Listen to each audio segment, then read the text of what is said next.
Hi friends, நம்ம வாழ்க்கையில் முன்னேறணும் அப்படிங்கிறதுனா நம்ம எக்ஸ்கியூசஸ்க்கு நோன்னு சொல்லணும். நம்ம ஸ்டாப் பண்ணணும் எக்ஸ்கியூசஸ் கொடுக்கறதுக்கு.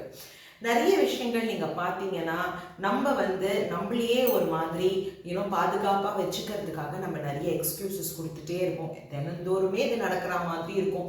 நான் ஏன் இந்த வேலை செய்யலை அப்படிங்கிறதுக்கு ஒரு எக்ஸ்பிளனேஷன் நம்ம வச்சுருப்போம். அந்த எக்ஸ்பிளனேஷன் உண்மையாக கூட இருக்கும், நான் இல்லைன்னு சொல்லலை. ஆனால் அந்த எக்ஸ்பிளனேஷனை நம்ம உண்மையை ஆக்கிறதுக்காகவே நம்ம சில வேலைகளை பண்ணாமையே விட்டுருவோம். ஸோ ஃப்ரெண்ட்ஸ், நம்ம இந்த எக்ஸ்கியூசஸை கொடுக்கறத நிறுத்தினோம் அப்படிங்கிறதுனா நம்ம எப்படி இந்த வேலை செய்யறதுக்கு வழி கண்டுபிடிக்கிறதுல நம்மளோட பிரெயினை நம்ம யூஸ் பண்ணுவோம். ஸோ அப்போ என்ன பண்ணுவோம், சரி இந்த வேலையை நான் செஞ்சு ஆகணுங்கிற போது இந்த வேலை செய்யறதுக்கு நான் என்னெல்லாம் செய்யணுங்கிறது தான் என்னோட பிரெயின் திங்க் பண்ணுமே தவிர நான் எக்ஸ்கியூசஸ் கொடுக்கணும் அப்படிங்கிறது திங்க் பண்ணாது. ஸோ நம்ம ப்ராக்ரெசிவாக யோசிப்போம், நம்ம ப்ரொடக்டிவாக யோசிப்போம், எப்படியாவது அந்த வேலையை செஞ்சு முடிக்கணும் அப்படிங்கிறது தான் நம்மளோட எண்ணம் இருக்கும். அதனால அதை பற்றியே யோசிச்சுட்டு இருப்போம்.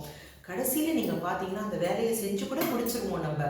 அப்போ நீங்கள் யோசிச்சு பாருங்க, ஒரு வேலையை நான் செய்ய முடியும்னு சொல்லறதும் சரி, செய்ய முடியாதுன்னு சொல்லறதும் சரி என் கையில் தான் இருக்கு.